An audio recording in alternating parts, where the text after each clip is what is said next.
미안하다, 순덕아.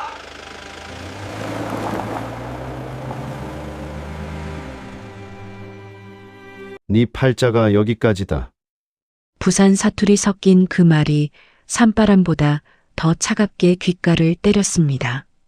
기장군 철마면 깊은 산속.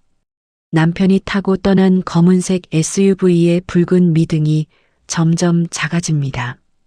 하지만 저는 웃음을 참느라 입술을 깨물어야 했습니다. 8개월 동안 기다려온 순간이었으니까요. 휠체어 손잡이를 꽉 쥐고 두 다리에 힘을 주어 벌떡 일어났습니다. 여보, 네가 하나 착각한 게 있어. 내 팔자는 이제부터 시작이라는 거. 품속 스마트폰에는 4시간 23분 분량의 녹음이 빨갛게 깜빡이고 있었습니다. 그 인간은 꿈에도 몰랐을 겁니다.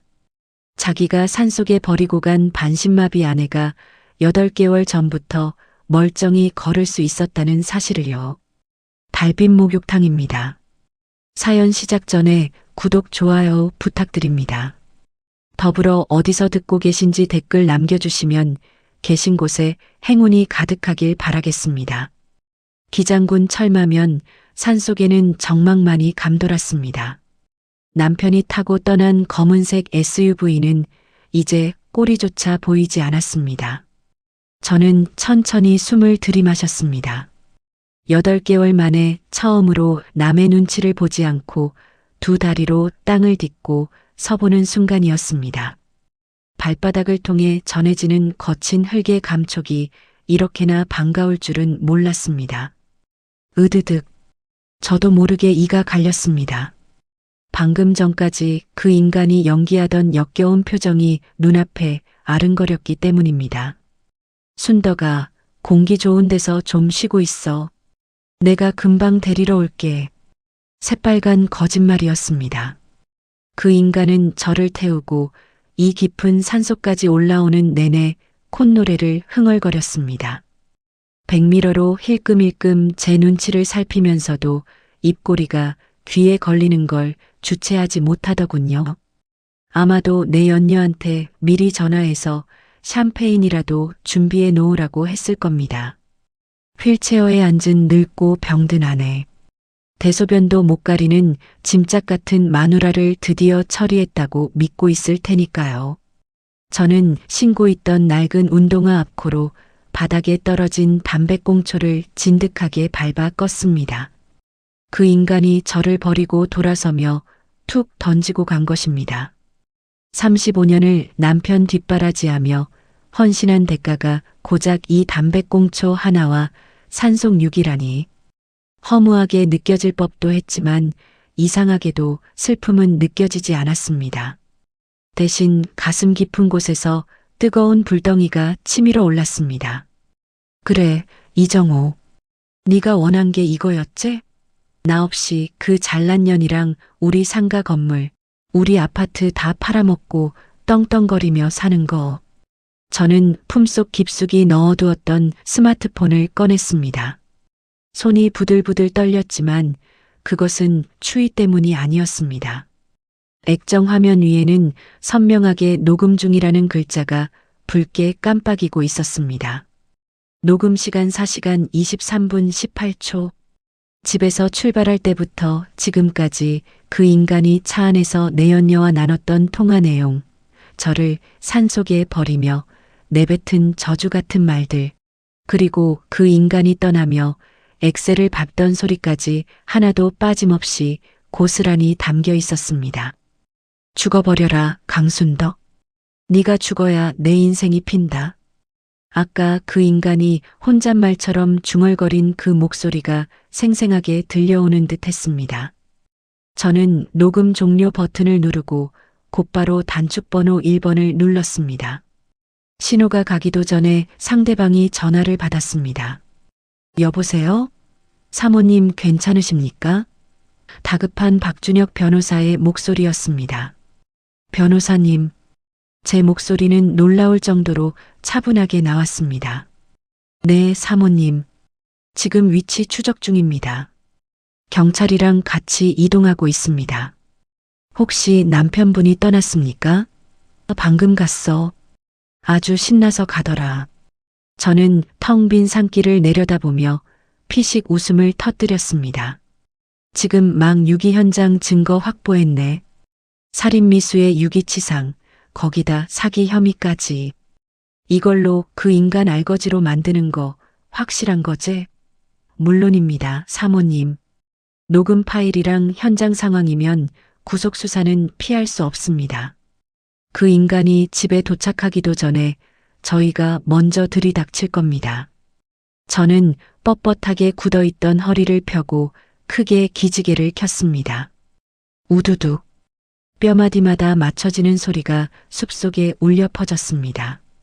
저 멀리서 경찰차 사이렌 소리가 희미하게 들려오기 시작했습니다.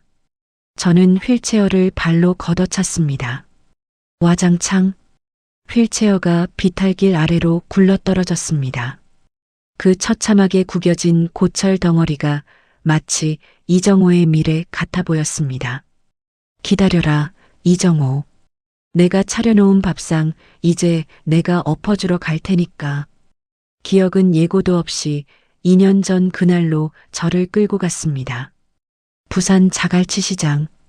새벽 3시면 어김없이 일어나 시장으로 향하던 그 길이 떠올랐습니다. 저는 20살 때부터 그 시장에서 생선 장사를 시작했습니다. 처음에는 좌판 하나가 전부였습니다. 손이 얼어붙는 겨울 새벽에도 비린내 진동하는 여름 한낮에도 저는 그 자리를 지켰습니다. 손톱 밑에는 늘 비늘이 끼어 있었고 손바닥은 칼에 베인 상처로 갈라져 있었습니다. 사람들은 저를 보고 혀를 내둘렀습니다. 저 아줌매 진짜 독하다. 남자들도 못하는 일을 저리 악착같이 하네. 그렇게 45년을 일했습니다. 좌판 하나가 가게가 되었고 가게가 상가 건물이 되었습니다. 자갈치 시장 근처에 상가 건물 3채, 해운대 마린시티에 아파트 1채, 광안리 근처에 토지까지 전부 제 손으로 일군 재산이었습니다. 남편 이정호는 평생 제가 번 돈으로 살았습니다. 결혼 초기에는 그래도 같이 일하는 척이라도 했지만 장사가 잘 되기 시작하자 골프장으로 술집으로 발길이 뜸해졌습니다. 순덕아, 나는 바깥 일 좀 볼게. 네가 가게는 알아서 잘하잖아. 그 말을 믿었습니다. 아니, 믿고 싶었습니다. 남편이 없어도 장사는 잘 됐고 돈은 꼬박꼬박 들어왔으니까요. 가끔 새벽에 술 냄새를 풍기며 들어오는 남편을 보면서도 저는 눈을 감았습니다.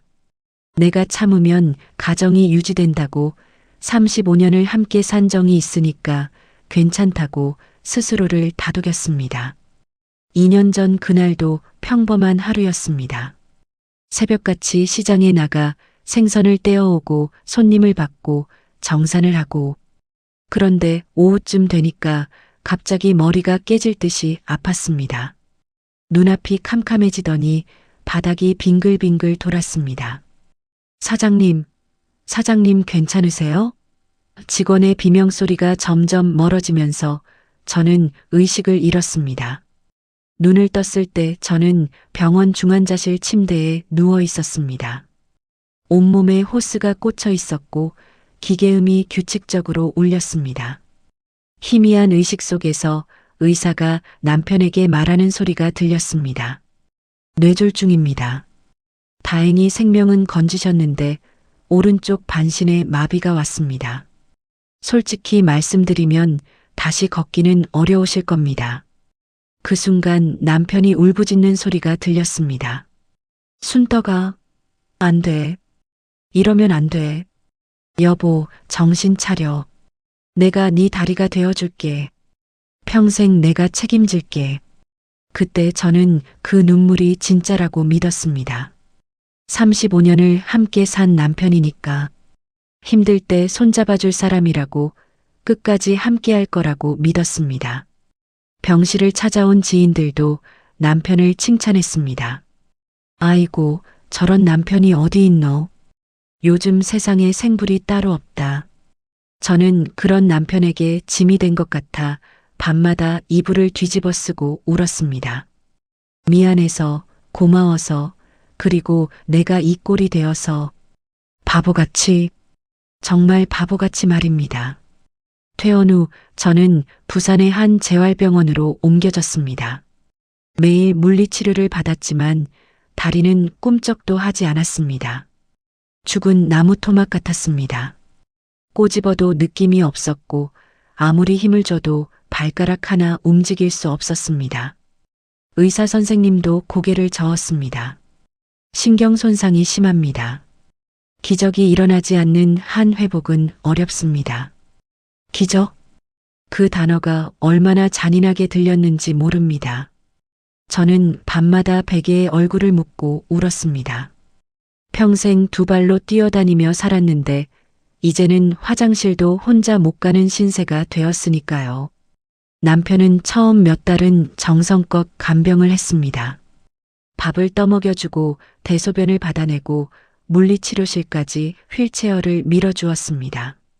하지만 시간이 지나면서 짜증이 늘었습니다. 한숨이 잦아졌습니다. 밤에 병원에서 자지 않고 집에 가는 날이 많아졌습니다. 순덕아, 오늘은 집에서 좀 자고 올게. 나도 힘들다. 그때까지도 저는 이해했습니다. 간병이 얼마나 힘든 일인지 아니까요.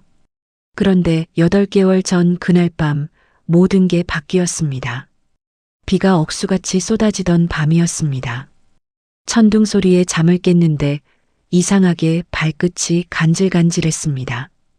2년 동안 아무런 감각도 없던 제 오른쪽 엄지발가락이었습니다. 설마 하는 마음에 힘을 줬습니다.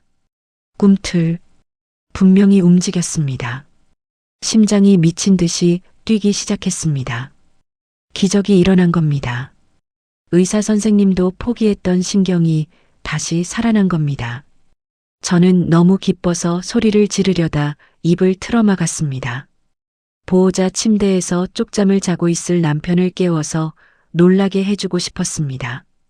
당신 고생 이제 끝났다고, 나 다시 걸을 수 있다고 이 기쁜 소식을 제일 먼저 알려주고 싶었습니다. 하지만 보호자 침대는 비어 있었습니다. 저는 휠체어에 옮겨 탈 생각도 못하고 병실 바닥을 기어서 문을 살짝 열었습니다. 복도 끝 휴게실 쪽에서 희미한 불빛과 함께 남편의 목소리가 들렸습니다. 소라야. 나야. 낯선 목소리 톤이었습니다. 저에게는 한 번도 보여준 적 없는 꿀이 뚝뚝 떨어지는 목소리. 저는 차가운 병원 복도 바닥에 엎드린 채 숨을 죽이고 귀를 기울였습니다. 아, 그 늙은이? 걱정 마. 의사가 그러는데 평생 못 일어난다 하더라. 그냥 저대로 병원 신세지다가 죽는 거지 뭐. 귀를 의심했습니다. 잘못 들은 거라 믿고 싶었습니다. 하지만 이어지는 말은 제 심장을 칼로 난도질하는 것 같았습니다. 인감 도장만 찾으면 바로 명예 넘기고 니랑 발리 갈 거야. 뭐? 비린내 난다고? 나도 역겨워 죽겠다. 똥 받아낼 때마다 구역질이 올라오는데 그 상가 건물값 생각하면서 참는 거야. 쿠르릉. 창밖에서 천둥이 쳤지만 제 머릿속에서 울리는 천둥 소리가 더 컸습니다. 저는 입술을 깨물어 피가 터질 정도로 꽉 다물고 차가운 복도 바닥에 얼굴을 묻었습니다. 그날 밤 저는 지옥을 봤습니다. 내가 믿었던 천사가 사실은 내 재산을 노리고 껍데기만 쓰고 있던 악마였다는 것을 똑똑히 보았습니다. 그날 밤 저는 병실로 기어 돌아와 베개에 얼굴을 묻고 피눈물을 흘리며 맹세했습니다. 내 다리로 보란듯이 일어서서 저놈을 내 발 아래 무릎 꿇리겠노라고. 그날 이후 저는 다시 연기를 시작했습니다. 돌아온 감각을 숨기고 철저히 무력한 환자 행세를 했습니다. 그 인간이 병실에 와서 제 다리를 주무를 때마다 소름이 돋았지만 아무렇지 않은 척 멍한 눈으로 천장만 바라봤습니다. 퇴원 후 집으로 돌아왔을 때 그 인간은 내연녀를 대놓고 집으로 끌어들였습니다. 한솔아. 해운대에서 부동산 중개업을 한다는 42살 여자였습니다. 그 여자는 처음 저를 보자마자 코를 막으며 말했습니다. 오빠, 이 할매 진짜 냄새나네. 비린내가 진동해. 저는 거실 구석 휠체어에 앉아 침을 질질 흘리며 바보 흉내를 냈습니다. 사고 후유증으로 머리까지 망가져서 말도 못하고 몸도 못 가누는 척했습니다. 그래야 그 인간들이 안심하고 제 앞에서 본색을 드러낼 테니까요. 어느 날 한솔아가 제가 먹다 남긴 회를 들고 다가왔습니다. 그 여자는 초점 없이 멍하니 앉아 침만 흘리고 있는 저를 벌레 보듯 내려다봤습니다. 진짜 바보 맞나 보자. 그 여자는 차가운 회 접시를 제 손등 위에 탁 엎었습니다. 실수가 아니었습니다. 제가 진짜 바보인지 시험해 보려는 명백한 도발이었습니다. 얼음장 같은 물이 손등을 타고 환자복 소매로 스며들었습니다. 당장이라도 벌떡 일어나 그년의 머리채를 잡고 뺨을 올려붙이고 싶었습니다. 제 두 팔은 멀쩡했으니까요. 하지만 저는 입술 안쪽 살을 피가 나도록 깨물며 팔을 축 늘어뜨린 채 미동도 하지 않았습니다. 눈동자조차 흔들리지 않게 허공만 멍하니 응시했습니다. 여기서 반응하면 끝이다. 여기서 내 팔에 힘이 들어가는 걸 들키면 그 인간들은 당장 나를 정신병원에 가두고 재산을 가로챌 것이다. 어머, 자기야. 이 여자 봐. 차가운 거 쏟았는데도 꿈쩍도 안 해. 진짜 뇌가 망가졌나 봐. 한솔아가 신기하다는 듯 제 볼을 손가락으로 톡톡 쳤습니다. 남편이 다가와 제 손에 묻은 회를 대충 휴지로 닦아내며 말했습니다. 내가 말했잖아. 그냥 식물인간이나 다름없다고. 이제 안심하고 얘기해. 이 할매가 우리가 무슨 말을 해도 못 알아들어. 그럼 그 땅명의 이전 서류 오늘 도장 찍을까? 저는 그날 밤 이불 속에서 축 늘어뜨린 손가락을 안으로 말아주며 쾌재를 불렀습니다. 드디어 미끼를 물었구나. 내가 바보가 된 줄 알고 제 입으로 범죄 계획을 술술 부는구나. 저는 밤마다 허벅지에 바늘을 꽂아가며 참았습니다. 살이 찢어지는 고통보다 그 인간들의 웃음소리를 듣는 고통이 더 컸습니다. 그리고 새벽 2시가 되면 남편의 코 고는 소리가 규칙적으로 들려올 때 저는 바보 연기를 멈추고 조용히 눈을 떴습니다. 지렁이처럼 몸을 비틀어 침대 아래로 내려왔습니다. 일어나야 한다, 강순덕. 넌 일어설 수 있어. 벽을 짚고 일어서는 데만 30분이 걸렸습니다. 다리가 후들거리고 무릎이 꺾일 때마다 방금 전 회를 쏟던 한솔아의 얼굴을 떠올렸습니다. 한 발, 그리고 또 한 발. 어둠 속에서 갓 태어난 짐승처럼 위태롭게 거실을 걸었습니다. 저에게는 비밀 무기가 있었습니다. 변호사 박준혁. 그와의 인연은 25년 전으로 거슬러 올라갑니다. 그때 저는 자갈치 시장에서 생선 가게를 막 키워나가던 시절이었습니다. 어느 날 가게 앞을 서성이는 앳된 소년이 눈에 들어왔습니다. 때가 낀 교복에 찢어진 운동화. 배가 고픈 게 얼굴에 그대로 써 있었습니다.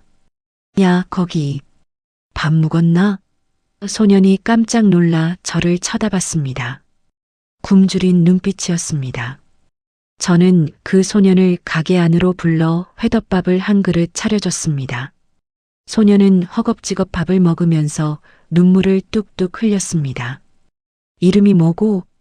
박준혁입니다. 왜 이리 굶고 다니노? 소년의 사연은 기구했습니다. 부모 없이 고아원에서 자랐고 공부는 잘하는데 고등학교 학비를 낼 수가 없어서 자퇴 위기에 처해 있었습니다. 시설에서는 중학교까지만 지원해주고 그 이유는 알아서 하라고 했답니다. 공부는 잘한다 카더라. 네, 전교 1등 했습니다. 근데 돈이 없어서. 소년의 눈에 눈물이 그렁그렁 맺혔습니다. 저는 그날 밤 잠을 이루지 못했습니다. 내일 당장 학교를 그만둬야 하는 그 소년의 얼굴이 자꾸 떠올랐습니다. 저도 어릴 때 가난했습니다. 배고파서 울던 밤이 한두 번이 아니었습니다. 누군가 손 한 번 내밀어줬으면 하고 바랐던 적이 얼마나 많았는지. 다음 날 저는 그 소년의 학교를 찾아갔습니다. 이 학생 학비 앞으로 내가 낼 거입니다. 담임 선생님이 어리둥절한 표정으로 물었습니다. 실례지만 어떤 관계이신지요? 2년입니다. 그냥 2년. 저는 3년간 학비, 생활비, 참고서 갖가지 전부 지원했습니다. 소녀는 전교 1등을 놓치지 않았고 서울에 있는 명문대 법대에 합격했습니다. 대학 등록금도 제가 냈습니다. 아주머니, 왜 저한테 이렇게까지 해주시는 겁니까? 네가 나중에 훌륭한 사람 되면 그때 갚아라. 나 말고 다른 어려운 사람한테. 소녀는 로스쿨을 졸업하고 변호사가 되어 저를 찾아왔습니다. 양복을 빳빳하게 차려입고 명함을 내밀며 인사했습니다. 아주머니 박준혁입니다. 그때 은혜 평생 잊지 않겠습니다. 아주머니가 아니었으면 저는 길거리에서 죽었을 겁니다. 그가 부산 최고의 형사 전문 변호사가 되었을 때 저는 그에게 전화를 걸었습니다. 준혁아, 나 지금 위험하다. 도와다오. 그날 밤 그는 병원 근처 카페에서 저를 기다렸습니다. 저는 새벽 2시에 병실을 기어 나와 비상계단을 타고 내려가 그를 만났습니다. 땀범벅이 된 채 바닥을 기어온 제 모습을 보고 그가 경악했습니다. 사모님, 준혁아, 내 남편이 나를 죽이려 해. 도와다오. 저는 그동안 몰래 녹음해둔 파일들을 전부 보여줬습니다. 그는 하나하나 확인하며 고개를 끄덕였습니다. 사모님, 제가 반드시 지켜드리겠습니다. 25년 전 그 은혜, 이렇게라도 갚겠습니다. D-데이는 2주 전에 확정됐습니다. 그날도 저는 거실 구석 휠체어에 앉아 멍하니 허공을 보고 있는 척하고 있었습니다. 남편이 베란다에서 내연녀와 통화를 하고 있었습니다. 목소리를 낮췄지만 저에게는 속삭임 하나하나가 또렷하게 들렸습니다. 응, 다음 주 토요일로 확정했어. 날씨도 비 온다 하던데 딱 좋지. 심장이 쿵 내려앉았습니다. 드디어 구체적인 날짜가 나온 것입니다. 기장 철마면 그 산속 있잖아. CCTV 없는 국도로만 가면 돼. 폰도 꺼놓고. 걱정 마, 완벽해. 그 인간은 히히덕거리며 통화를 끊더니 거실로 들어와 제 앞에 쪼그려 앉았습니다. 순덕아, 다음 주 토요일에 공기 좋은데 드라이브 가자. 응? 오랜만에 바깥 구경도 하고. 그 미소가 너무나 자연스러워서 소름이 돋았습니다. 35년 동안 연습한 가면이었을까요? 저는 침을 꿀꺽 삼키며 고개를 까딱였습니다. 마치 아무것도 이해 못하는 바보처럼 말이죠. 그래, 착하네. 우리 순덕이. 그 인간이 제 머리를 쓰다듬는 손길이 섬뜩했습니다. 이건 애정이 아니라 곧 처분할 물건을 만지는 손길이었으니까요. 그 인간이 외출하자마자 저는 변호사에게 전화를 걸었습니다. 변호사님, 날짜가 확정됐습니다. 다음 주 토요일입니다. 전화기 너머 박준혁 변호사의 침을 삼키는 소리가 들렸습니다. 알겠습니다. 지금 바로 경찰에 연락하겠습니다. GPS 추적기는 제가 내일 우편함에 넣어두겠습니다. 꼭 몸에 지니세요. 그리고 녹음기도요. 알아요. 핸드폰 녹음도 백업용으로 2개 깔아뒀어요. 정말 괜찮으시겠습니까? 산소까지 가는 게 위험할 수도. 괜찮아요. 이게 마지막이니까요. 그 인간이 나를 버리는 순간 증거가 완성되는 거잖아요. 전화를 끊고 나니 무릎에 힘이 풀렸습니다. 저는 소파에 털썩 주저앉아 한참을 울었습니다. 무섭지 않다면 거짓말일 겁니다. 그 인간이 정말로 저를 죽일 수도 있다는 공포가 밀려왔습니다. 하지만 이렇게 끝낼 수는 없었습니다. 내가 45년 읽어온 것들을 그 인간들의 탐욕에 넘겨줄 수는 없었습니다. 그리고 드디어 그날이 왔습니다. 아침부터 남편은 유난히 친절했습니다. 순덕아, 오늘 날씨 좋다. 드라이브 가자. 저는 휠체어에 앉아 고개를 끄덕였습니다. 차에 타자마자 스마트폰 녹음 버튼을 눌렀습니다. 남편은 차를 몰며 콧노래를 흥얼거렸습니다. 그리고 내 연녀에게 전화를 걸었습니다. 소라야. 지금 데리고 가는 중이야. 철마면 그 산속 있잖아. 오늘 끝나면 우리 해운대 아파트에서 샴페인 따자.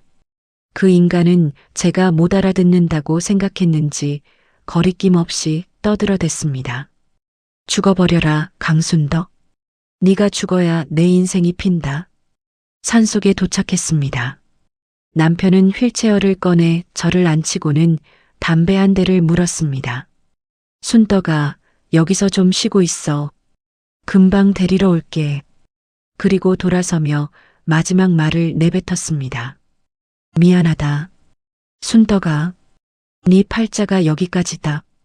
경찰차를 타고 해운대 마린시티 아파트로 향했습니다.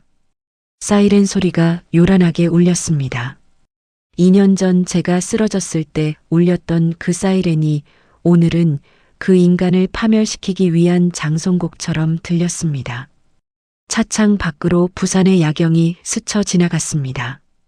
광안대교의 불빛, 해운대 고층 빌딩들. 불과 몇 시간 전만 해도 저는 저 평범한 풍경 속에 영원히 섞일 수 없을 거라고 생각했습니다. 산짐승의 먹이가 되어 사라질 운명이었으니까요. 차창에 비친 제 얼굴을 봤습니다. 푸석한 피부, 깊게 팬 주름. 하지만 눈빛만큼은 그 어느 때보다 서늘하게 빛나고 있었습니다. 아파트 단지에 도착했습니다. 12층 우리 집 창문을 올려다봤습니다. 안방에 불이 환하게 켜져 있었습니다. 베란다 창문에 두 사람의 그림자가 얼른거렸습니다. 저는 경찰과 변호사를 뒤에 대기시키고 혼자 엘리베이터에 올랐습니다. 거울 속에 비친 제 모습이 낯설면서도 반가웠습니다. 회를 뒤집어 쓰고 멍하니 앉아있던 강순덕은 없습니다. 꼿꼿하게 허리를 세운 심판자 강순덕만이 있을 뿐입니다. 12층 엘리베이터 문이 열렸습니다. 경쾌한 디지털 도어락 소리가 복도의 정적을 깼습니다. 문을 열자마자 익숙하면서도 역겨운 냄새가 훅 끼쳐왔습니다. 달달한 샴페인 향, 그리고 기름진 배달 음식 냄새. 현관에는 빨간색 하이힐이 제 슬리퍼를 밀어내고 떡하니 자리를 차지하고 있었습니다. 3개월 전 제 손등에 회를 쏟았던 그날, 한소라가 신고 왔던 바로 그 구두였습니다. 거실 쪽에서 왁자지껄한 웃음소리가 들려왔습니다. 자기야, 건배. 아, 속이 다 시원하다. 그 비린내 나는 할매 치우니까 집이 이렇게 넓어 보이네. 그러니까 진작 버렸어야 했는데. 아이고, 내 팔자야. 이제야 좀 편하네. 근데 그 늙은이 산속에서 얼어 죽으면 어쩌지? 어머, 죽으면 더 좋지. 실종 신고하고 5년 지나면 사망 처리돼서 보험금까지 싹 다 자기 거잖아. 완전 대박. 쨍. 잔 부딪히는 소리가 맑게 울렸습니다. 제 죽음을 안주 삼아 축배를 드는 인간들의 꼴을 보니 오히려 차분해졌습니다. 피가 거꾸로 솟는다는 말이 무슨 뜻인지 알 것 같았지만 저는 입꼬리를 비릿하게 말아 올렸습니다. 저는 거실 입구 조명 스위치를 탁 켰습니다. 환한 불빛이 거실을 가득 채웠습니다. 소파에는 남편과 한소라가 엉겨붙어 앉아 있었고 테이블 위에는 샴페인과 치킨 뼈다귀가 어지럽게 널려 있었습니다. 두 사람의 시선이 동시에 저에게 꽂혔습니다. 정적? 숨막히는 1초의 정적이 흘렀습니다. 남편의 눈이 튀어나올 듯 커졌습니다. 입을 떡 벌린 채 아무 말도 하지 못하고 뻐끔거렸습니다. 한소라는 들고 있던 샴페인 잔을 바닥에 떨어뜨렸습니다. 쨍그랑 유리잔 깨지는 소리가 비명처럼 울려 퍼졌습니다. 귀신. 남편이 하얗게 질린 얼굴로 뒷걸음질 쳤습니다. 귀신 아니다. 지옥에서 니들 데리러 왔다. 남편이 하얗게 질린 얼굴로 소파 뒤로 몸을 숨기려 했습니다. 그도 그럴 것이 불과 3시간 전에 산속에 버리고 온 하반신 마비에 치매까지 걸렸다던 아내가 지금 눈앞에서 멀쩡히 두 발로 서서 그것도 형용한 눈빛으로 자신을 노려보고 있으니까요. 순떡아. 다리가 8개월 전부터 멀쩡했는데 네가 그년이랑 뒹구느라 바빠서 몰랐나 보네. 저는 천천히 그들에게 다가갔습니다. 한 걸음 뗄 때마다 남편은 소파 뒤로 몸을 구겨 넣으며 비명을 질렀습니다. 오지 마. 살려줘. 저는 부엌으로 가서 김치 냉장고를 열었습니다. 바닥 비닐을 걷어내자 빨간 인주가 묻은 인감도장이 나왔습니다. 그 인간이 그렇게 찾아 헤매던 것이었습니다. 이거 찾았나? 네 엉덩이 밑에 깔고 앉아있던 김치 냉장고 안에 있었는데 네가 평생 손도 안 대는 곳이라 여기 숨겨뒀지. 남편의 얼굴이 흙빛으로 변했습니다. 한소라는 부들부들 떨며 남편 뒤로 숨었습니다. 너 다 알고 있었어? 일부러 속인 거야? 속인 게 누군데? 적반하장이야. 저는 버럭 소리를 질렀습니다. 그 서슬에 남편이 털썩 주저앉았습니다. 내 놈이 내 재산 뺏으려고 생쇼를 할 때 나는 증거 모으느라 피눈물을 흘렸어. 내 놈이 나를 짐짝 취급하며 산속에 버릴 때 나는 내 놈 감옥 보낼 생각에 꼭 참았다고. 저는 핸드폰을 꺼내 재생 버튼을 눌렀습니다. 죽어버려라, 강순덕. 네가 죽어야 내 인생이 핀다. 아까 차 안에서 그 인간이 했던 말이 거실 스피커를 통해 쩌렁쩌렁 울려 퍼졌습니다. 남편은 사시나무 떨듯 떨며 제 발목을 잡으려 기어왔습니다. 여보, 내가 잘못했어. 잠깐 미쳤었나 봐. 용서해줘. 응? 우리 부부잖아. 내가 다 설명할게. 부부? 설명? 저는 그 인간의 손을 발로 걷어찼습니다. 그리고 허리를 숙여 그 인간의 눈을 똑바로 쳐다봤습니다. 설명은 내가 아니라 저분들한테 해. 저는 현관 쪽을 향해 손짓했습니다. 그제야 숨어있던 형사들이 우르르 들이닥쳤습니다. 이정호 씨, 한소라 씨, 살인 미수, 유기치상, 사기 미수 혐의로 긴급 체포합니다. 형사가 수갑을 꺼내들자 한소라가 발악하며 소리쳤습니다. 나 아니야. 다 저 사람이 시킨 거야. 난 몰라. 억울해. 닥쳐, 이년아. 네가 꼬드겼잖아. 서로 물어뜯으며 싸우는 추악한 꼴을 보니 헛웃음이 나왔습니다. 저는 뚜벅뚜벅 걸어가 한소라 앞에 섰습니다. 그 여자가 겁에 질려 저를 올려다봤습니다. 아줌마. 아니, 사모님. 짝! 제 손바닥이 그 여자의 뺨을 세게 후려쳤습니다. 고개가 휙 돌아갈 정도로 강력한 일격이었습니다. 얼얼한 손바닥의 통증이 지난 8개월의 서름을 싹 날려버리는 것 같았습니다. 이건 내 손등에 회 쏟은 값이다. 그리고 돌아서서 멍히 보고 있는 남편에게 다가갔습니다. 짝! 이번엔 반대쪽 손으로 남편의 뺨을 날렸습니다. 그리고 이건 내 35년 인생 쓰레기통에 처박은 값이고. 저는 빨갛게 부어오른 두 사람의 얼굴을 번갈아 보며 차갑게 말했습니다. 이제 시작이다. 감옥에서 평생 썩게 해줄게. 내 돈, 내 땅, 내 건물. 꿈도 꾸지 마. 너희들한테 줄 건 딱 하나. 콩밥뿐이니까. 경찰차에 수갑찬 남편의 뒷모습이 점점 멀어졌습니다. 호송차 안에서 그 인간은 아직도 고개를 돌려 저를 노려보고 있었습니다. 하지만 그 눈빛에는 분노보다 공포가 가득했습니다. 저는 창밖으로 시선을 돌렸습니다. 새벽 3시가 넘어가는 부산의 밤거리. 김 변호사가 조심스럽게 물었습니다. 사모님, 피곤하시죠? 잠깐 쉬시다가 아침에 경찰서 가셔도 됩니다. 괜찮아요. 지금 가겠어요. 8개월을 기다렸는데 몇 시간 못 기다리겠어요? 그런데 다음날 아침 예상치 못한 전화가 왔습니다. 은행이었습니다. 강순덕 고객님 맞으실까요? 본인 확인 부탁드리겠습니다. 그리고 이어진 말에 손에서 컵이 떨어질 뻔했습니다. 고객님 명의로 담보 설정된 건 관련해서 확인차 연락드렸습니다. 배우자분께서 몇 차례 대리 서류로 진행하셨고요. 담보. 저는 그런 적이 없었습니다.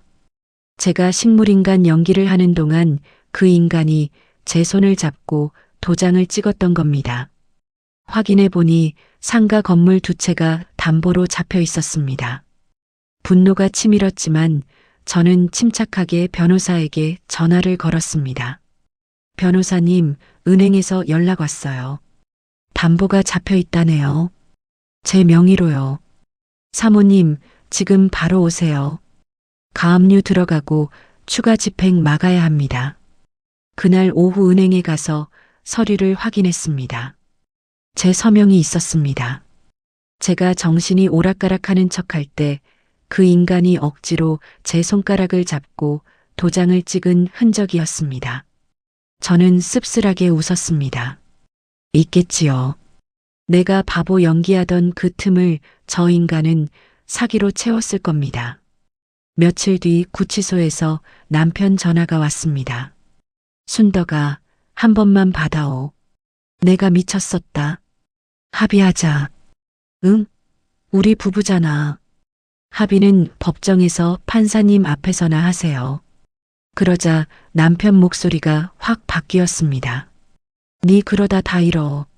내 빚이 얼마나 큰데. 니도 같이 망하는 거야. 그러니까 더더욱 법대로 가야지. 당신 빚이든 뭐든 이제는 당신 몫이야. 전화를 끊고 나서도 손이 떨렸습니다. 하지만 이상하게도 마음 한구석이 단단해졌습니다. 그날 밤 변호사에게서 문자가 왔습니다. 사모님, 가압류 접수됐습니다. 내일부터 남편 쪽 계좌 일부 동결될 겁니다. 저는 침대에 앉아 창밖을 봤습니다. 어둠 속에서도 광안대교 불빛이 한 줄기씩 길을 비추고 있었습니다. 내 인생도 그랬으면 좋겠습니다. 어둠이 완전히 사라지진 않더라도 내가 걸어갈 길만큼은 내가 비추는 것. 달력에 빨간 동그라미를 봤습니다. 2주 뒤 금요일 오전 10시. 법정. 이제 진짜 끝을 볼 시간이었습니다. 부산지방법원 앞 공기가 유난히 차가웠습니다. 제 손에는 두꺼운 서류 봉투가 들려 있었습니다. 제 인생이 종이 몇 장으로 정리된다는 게 웃기기도 하고 무섭기도 했습니다. 김 변호사가 제 옆에서 낮게 물었습니다. 사모님, 괜찮으시죠? 괜찮아요. 그냥 숨이 조금 막힐 뿐이에요. 법원 복도는 이상했습니다. 사람이 많은데도 조용했고 조용한데도 숨이 막혔습니다. 구두굽 소리, 기침 소리, 서류 넘기는 소리까지 전부 크게 들렸습니다. 문 앞에 적힌 글자가 눈에 들어왔습니다. 부산지방법원 제2형사법정. 그 숫자 앞에서 35년이 한꺼번에 떠올랐습니다. 밥을 차려주던 날들, 시장에서 악착같이 일하던 날들, 건물을 사고 땅을 사던 날들, 그리고 결국 그 인간이 저를 산에 버렸던 그날. 법정 안공기는 더 차가웠습니다. 나무 의자에서 오래된 먼지 냄새가 났고 사람들의 시선은 날카로웠습니다. 피고인석에 남편 이정호가 앉아 있었습니다. 수갑은 풀린 상태였지만 손목에 자국이 남아 있었습니다. 그 인간은 저를 보자마자 눈을 피했습니다. 한소라도 보였습니다. 화장을 두껍게 했는데도 눈밑이 꺼져 있었고 입술이 바싹 말라 있었습니다. 재판장이 들어오고 일어나십시오라는 말이 떨어졌습니다. 저는 속으로 생각했습니다. 그래, 나는 이미 일어섰다. 산속에서도 일어섰고 내 집에서도 일어섰고 오늘 여기서도 일어선다. 검사가 사건 개요를 읽었습니다. 유기치상, 살인미수, 사기 및 문서 관련 혐의. 단어들이 제 귀를 때렸습니다. 그때 남편 측 변호인이 자리에서 일어나 부드러운 목소리로 말했습니다. 피해자분과 원만한 합의 가능성이 있습니다. 피고인 이정호는 깊이 반성하고 있으며 반성이라는 단어가 제 속을 뒤집었습니다. 저는 남편을 봤습니다. 그 인간은 고개를 숙인 채 제 쪽을 힐끔 보더니 입술만 움직였습니다. 순덕아, 한 번만. 소리는 들리지 않았는데도 더 또렷하게 느껴졌습니다. 저 인간은 늘 그랬습니다. 사람 마음을 약하게 만드는 표정을 골라 쓰는데 천재였으니까요. 재판장이 제게 물었습니다. 피해자 강순덕 씨 합의 의사가 있습니까? 저는 천천히 일어섰습니다. 무릎이 떨렸지만 발바닥에 힘을 줘 눌러버렸습니다. 제 목소리는 생각보다 단단했습니다. 저 사람은 저를 산에 버렸습니다. 죽어도 된다는 말을 남겼습니다. 그게 합의로 끝날 일이라면 세상에 죄가 어디 있겠습니까? 법정이 조용해졌습니다. 검사가 제출한 녹음 파일이 재생됐습니다. 죽어버려라, 강순덕. 네가 죽어야 내 인생이 핀다. 제가 한 번도 잊지 못할 그 말. 산바람보다 차갑던 그 말이 사람들 앞에서 그대로 울려 퍼졌습니다. 남편 얼굴이 순식간에 하얘졌습니다. 한소라는 손에 쥔 휴지 조각을 구겨버릴 듯 움켜쥐었습니다. 그때 한소라가 갑자기 벌떡 일어나 소리쳤습니다. 그건 오빠가 다 시킨 거예요. 도장만 찍으면 끝난다고 했단 말이에요. 스스로 범죄를 인정한 꼴이었습니다. 재판장이 판시했습니다. 도주 및 증거인멸 우려가 인정됩니다. 구속 상태를 유지합니다. 저는 울지 않았습니다. 울면 옛날의 강순덕이 다시 살아날 것 같았으니까요. 몇 달이 흘렀습니다. 남편 이정호는 징역 5년을 선고받았고 한소라는 3년을 받았습니다. 담보로 묶였던 상가 건물도 법적 절차를 거쳐 되찾았습니다. 저는 광안리 바닷가 근처에 작은 해산물 식당을 열었습니다. 큰 욕심은 없었습니다. 그저 다시 제 손으로 뭔가를 해보고 싶었습니다. 간판에는 이렇게 적혀 있습니다. 순덕이네. 35년 만에 제 이름이 간판에 걸리니까 괜히 목이 메었습니다. 35년 동안 저는 누구 아내였지 강순덕으로 불린 적이 많지 않았습니다. 첫 손님이 들어오던 날 저는 따뜻한 해물탕 한 그릇을 내놓으며 말했습니다. 뜨거우니까 천천히 드이소. 그 말이 손님에게 하는 말이면서도 저 자신에게 하는 말 같았습니다. 서두르지 말라고. 뜨거운 걸 급히 삼키면 데인다고. 구치소에서 남편 편지가 왔습니다. 뜯어보지 않았습니다. 한 번에 찢기지 않아 2번, 3번 찢었습니다. 종이가 찢어지는 소리가 제 속에서 끊어지는 소리 같았습니다. 옛날 사진첩을 꺼냈습니다. 젊은 날 자갈치 시장에서 앞치마를 두르고 웃고 있는 제 얼굴이 나왔습니다. 그 눈빛은 살아있었습니다. 저는 그 사진을 한 장 꺼내 액자에 넣었습니다. 남편과 함께 찍은 사진이 아니라 저 혼자 웃고 있는 사진으로요. 밤이 되자 가게 문을 닫고 창가에 섰습니다. 광안대교 야경이 눈부시게 빛나고 있었습니다. 저는 문득 생각했습니다. 여러분이라면 어떻게 하셨을까요? 35년을 함께 산 사람이 내 죽음을 축배로 삼는 걸 봤다면 그때도 가족이라는 말로 참을 수 있었을까요? 저는 대답 대신 제 두 다리를 한 번 더 꼭 눌러봤습니다. 이제 제 인생은 누구 차 뒤에 실려가는 인생이 아닙니다. 제가 걸어가는 방향이 제 운명입니다.